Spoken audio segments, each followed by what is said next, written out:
Hello guys, back with another Lego minifigure series review, and this time it is the pilot.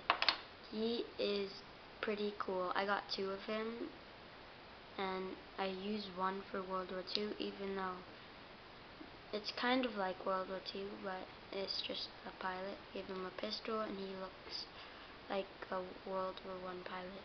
But no. It's Lego. You get like a rugby helmet with goggles.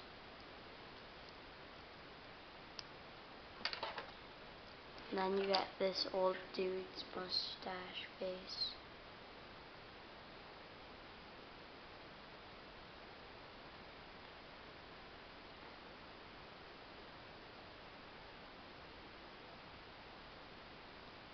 Well, you can see it, right?